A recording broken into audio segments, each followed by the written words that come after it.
నమస్కారం. నా పేరు శ్రీరామచరణ్. ఒక ఎన్కౌంటర్ కేసులో పంజాబ్లోని పోలీసుల మీద క్రిమినల్ కేసు పెడితే అది క్వాష్ చేయమని కోర్టులో ఫైల్ చేస్తే అది సుప్రీంకోర్టు దాకా వచ్చింది. సుప్రీంకోర్టు ఇద్దరు జడ్జిల ధర్మాసనం, జస్టిస్ విక్రమ్నాథ్, జస్టిస్ సందీప్ మెహతా. ఇట్లా ఎవరైనా సరే పోలీసులు సివిల్ డ్రెస్లో వచ్చి ఎన్కౌంటర్ చేస్తే అది అఫీషియల్ డ్యూటీ కిందకి రాదు, ఇట్లా క్వాష్ చేయడానికి వీలు లేదు.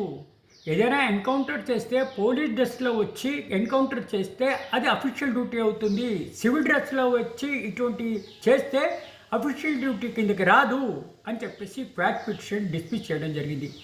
ఈ తీర్పు ద్వారా మనకి తెలిసేది ఏంటి, ఎవరైనా పోలీసులు ఎన్కౌంటర్లో పార్టిసిపేట్ చేస్తే ఇట్లా సివిల్ డ్రెస్లో వచ్చి ఎన్కౌంటర్ చేస్తే అది వ్యాలిడ్ కాదు, అది కంటిన్యూ అవుతుంది కేసు. ఒకవేళ డ్రెస్లో వచ్చి ఎన్కౌంటర్ చేస్తే ఇది అఫీషియల్ డ్యూటీ అవుతుంది, అప్పుడు క్వాష్ చేసే అవకాశం ఉంది అని ఈ తీర్పు ద్వారా మనకు తెలుస్తోంది.